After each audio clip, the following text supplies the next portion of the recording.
Soldering irons, yes, we do let elementary school kids solder. And that brings up a point. The most important thing in this room is safety. And when I orient the kids to the room, I asked them the same question. What's the most important thing in this room? And some of them are pretty wise and they'll say safety.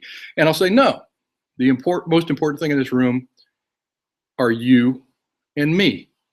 And keeping us safe is just the way we make sure that you and me go home the same way we came to school in the morning. So every single student, every single class is required to go through a safety briefing every year. I've got 7 new teachers this year. All of them are going to be going through orientations here in this room, with safety being the #1 stress. We're certainly going to be talking about the educational value of the room, but safety is the most important thing. Our #1 charge every day is not to lose any students, right? So we try not to do that. And we've had only a very few minor cuts, hot glue gun burns, things like that. And the hot glue guns we use are the low temperature type. So even if you do burn yourself, the injuries tend to be very minor. But again, everybody is trained on the importance of safety. And I make a distinction to the students in the room. I'll tell them, you know how sometimes if someone misbehaves in your classroom, that your teacher might say, well, if you don't stop doing that, we're going to have to stay in late for recess or something like that. They'll say that there will be future consequences if the negative behavior doesn't cease. And I tell them, it's not like that in here. We don't do that. The first time there are any safety transgressions, the student is not asked, but told to leave the room, and they go visit Jennifer and have a safety chat. Let's see, in the 2 years, this will be our 3rd year, in the 2 years that we've been running the room, I've only had to send 1 student to Jennifer. So they're given the responsibility, and they've taken it and worked and run with it. I find that when you trust the students, they know that you're trusting them, and they tend to rise to the situation. So that's been a wonderful experience. The kids are always more capable than at least I've given them credit for.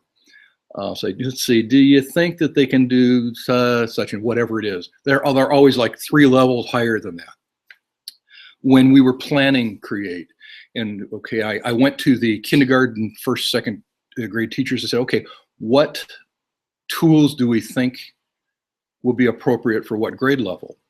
And after about 90 seconds of this prearranged meeting, we're all sitting around a table. After about 90 seconds, we came to the realization that every single tool is appropriate for every single kid.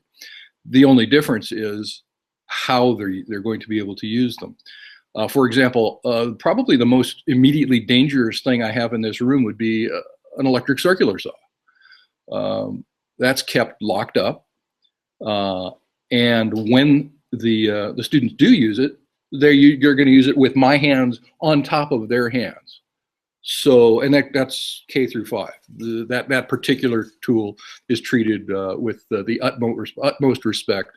And I am not going to give a circular saw to an elementary school student and say, just go to town. Conventional saws, though, I do. I will teach them how to use them, teach them that no one is to approach them while they're using them. Every tool has its own set of rules. All of the sharps are locked up. All of the saws, all of the box cutters, things like that are locked up. So they have to individually request those. It's actually become a bit of a joke between me and the students with the box cutters, in that every time I give them a box cutter, the first time I tell them box cutter, I'll explain to them that, you know, all the different rules of using a box cutter. The first rule of box cutter is that it's always closed, that the blade is always retracted, unless you're actually making a cut. If you need to stop for a second to scratch your nose, you close it, you scratch your nose, you open it again and resume working. So every time they ask me for a box cutter, I'll say, what's the 32nd rule of box cutter? Or what's the 17th rule of box cutter? And they have to tell me, always leave it closed. So it's fun with safety rules, but they understand it. And I don't tolerate anybody breaking that rule. If I see any, if I see them put a box cutter down with the blade extended, I'm on them like, in a second.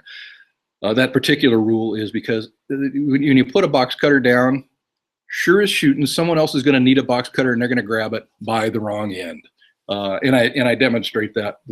I simulate demonstrating that for them, and it horrifies them, and they tend to remember. So safety.